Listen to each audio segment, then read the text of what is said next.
And this is what your case is going to look like when you get it. If you look on the inside, this particular A100 Doepfer case has 2 power supplies, so you can see one there and one there. Here. Here. Nice little warning sign. And then you can see these rails, 6 of them in here. Okay. And what you're going to be doing is you're going to be connecting the cables that your modules came with onto these header pins. And what you want to pay attention to is that your 12 volts up here, and that your positive 12 volts, and that your negative 12 volts is down at the bottom. So I'll show you on some of the mods what you're looking for. And another thing I want to show you is how you want to handle. You can hear that this is inside here is a free floating bar that has these threaded holes machined in it, and that's kind of free floating.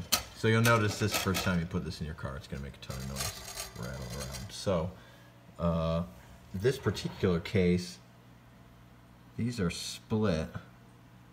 Where's that split? Right about there. So this side will go that way and that side will go that way.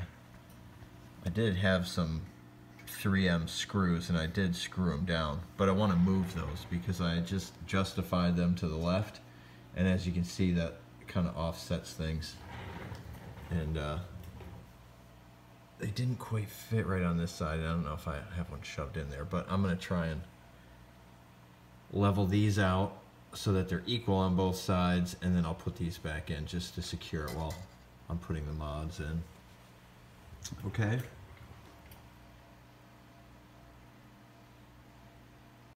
Okay, so what I did is I put one of the longer 3M screws on either side of this, and then that gives me the ability to center them that way. But I also want to keep some center pressure to make sure there's no gap in between where these 2 bars on the inside of this rail come together. Okay. Once I'm these are loose, so you don't want to tighten them all the way, obviously, and then it slides back and forth. So you just center it where you want it and then tighten it down. Okay, so I got the Doepfer analog output module and the second bit box. I basically took everything out and showed you in the last section of the video how the inside of the case works. And now basically this is the way that I want it laid out until more parts come in. But basically I've got my sequencer here, and I can push on a button, and with my left hand I was having trouble if I was going to turn the voltage and change what voltage I'm sending to any of the 5 parts of the Symphonian. I was having a real tough time seeing it because it was where my hand is right now. So that needs to be over here, and we'll just have to deal with these ports being here. But I prefer it on the left hand or on the right hand side and have the Symphonian over here. But that's the way it goes. I got the WMD mixer. It's actually upside down. I think that's going to be just fine. It'll work out fine. I just want I want to be able to push down to have things come on. It just feels better than me than trying to force it upwards. Just a push down. And I definitely wanted to separate out the 2 samplers. This one's going to be mainly drums, the other one effects and sample, you know, like box samples and things like that. And then we've got the branches, and what this will do is for some of the drums on the last video I recorded where I was actually playing some stuff, I was using this, and what this does is a little logic gate. So you've got I would take a trigger from the Metron and I would send it into this, and it's got 2 outputs, so I would send those to 2 triggers for drums. The left side of my brain wanted the plasma drive over here, and the right side of my brain wanted the bass line and the filter over here, and both my left and right sides of my brain agree that we can handle having one upside down neutron and one right side up neutron for the sake of symmetry. So there you go. Yeah.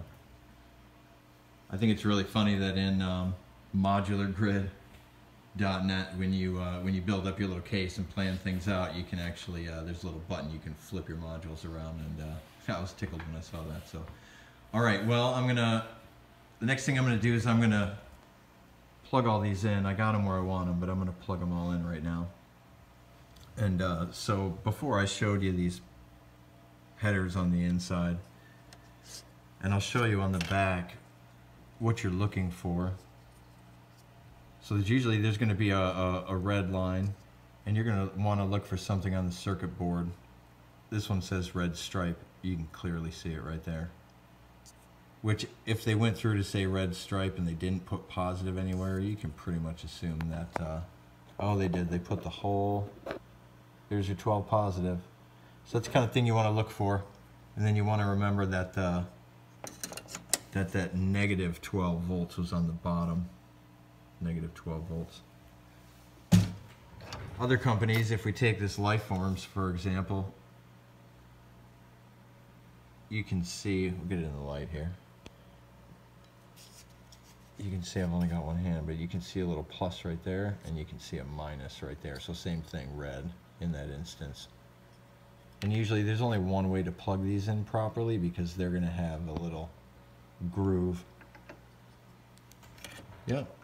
So I'm going to go ahead and plug all these into the case and turn it on, make sure it works, and then we'll start doing the grain wires. Okay, I've got the samplers set up for the drums and for samples, and I want to show you what I did with that.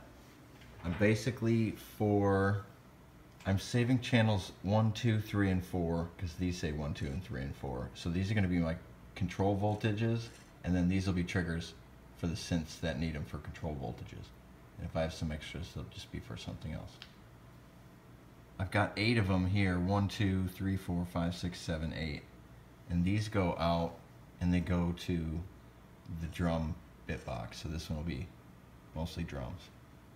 But you can see I've actually got 1, 2, 3, 4, 5, 6, 7, 8, 9, 10 inputs off of the 8 from here. And the way that I did that, and the way that I have these laid out, is I've got straight from the sequencer 1, 2, 3, 4, 5, and 6. I took 7 and 8 and I ran them to this branches unit by Mutable Instruments. And this is kind of a coin toss unit. So when the trigger hits in here, depending on how I have this knob set, it's going to flip a coin. And if it goes one way, it goes out output A, and if it goes the other way on the coin toss, it goes output B. And then if I have this knob at the center, it's like a 50-50 coin toss. And if I want it all the way just coming out of A, I can turn it all the way to the left, and then it's only going to be triggering A. So if I send 16 triggers into here, 16 notes, it's going to send them all to this one. And if I turn it all the way to the right, it's going to send it all to this one. So what I can do is I can program in a hi-hat or a drum pattern and send it to here, and I can send it to 2 hi-hats if I want, or I could have it be like an open and a closed hat, so it's only going to play one at a time, and I can let a bit of randomness into that. So I have 2 channels that do that coming into here, and then for the last 4 trigger outputs here, I'm sending those to this bit box, and I'll probably use this one then for fills, maybe drum fills, and then maybe vocal samples, or whatever, just extra things. I wouldn't have really needed to do that if this had more than 4 outputs, but sadly it only has 4 audio outputs. I wish I had more, but that's why you get 2 of them, I guess. And I wanted 2 anyway because I saw how you can, and I'll do some tutorials. And you've probably seen it. If you're interested in this, you've probably seen somebody slice up a, like a drum and bass beat, and then be chopping it up by switching the voltages. So it'd be really fun to play with 2 of those, and then, basically mix back and forth like a DJ mixer kind of thing for some drum and bass. So yeah, I just wanted to run everybody through that, and I'm gonna get back to work. So there you go. There's the rhythm section. Okay, this is where it gets a little complicated, so I might stumble a little bit. But basically, I have the Symphonian hooked up to drive the Pittsburgh Modular oscillator, and it's on part 1, section 1. And I don't need a trigger for it, and that's why I'm leaving trigger 1 empty. but it does need a voltage. So the voltage from Doepfer A-1 goes out and it goes into the in right here on the Symphonian. It then goes out, the output of the Symphonian, into the oscillator. Okay. Now you can see I have a trigger populated in the second port, and that's going to go to the first neutron. So that is actually going to the E-gate trigger. Okay. Then I have the second Doepfer voltage. It's going into number 2 input on the Symphonian for section number 2. And then it goes out and it goes to oscillator 1 and 2. So that'll control both of these oscillators on the neutron.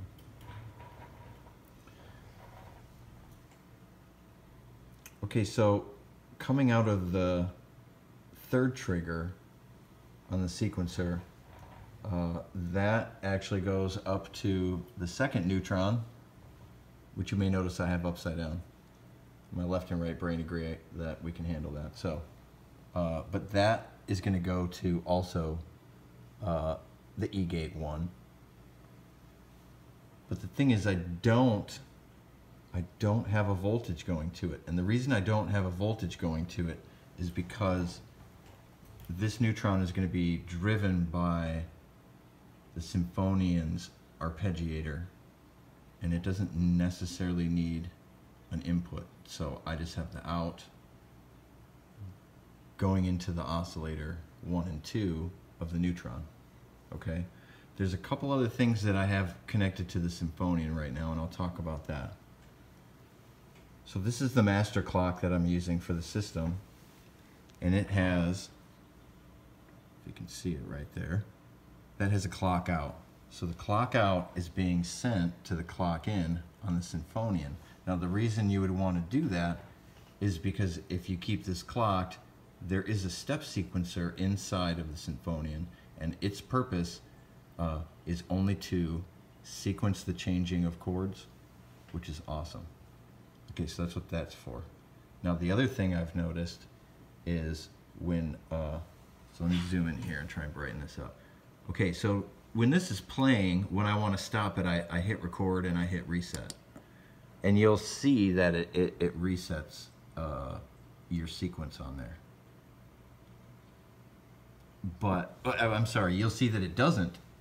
So what I did is I ran, let me get this a little bit brighter too. I ran the reset out into N1. Into N1. And then in my settings for N1, yeah, in the settings for N1, you can flip through and you can tell it that's a reset. Okay, so that will then when you unpause this, obviously you know, if you pause it and you want to do something, write something, you're going to hit reset. So you're at the beginning of your loop, and then you're going to hit record and reset again, and it'll start playing. And when you hit that reset again to start play on the Metron, it's going to start playing from the beginning of your chord sequence. Okay, so that's basically what we have so far. So we have some drums and we have some synths hooked up. We don't have any audio, but for now, audio is pretty much what we have left. So I'll be back after I'm finished with that.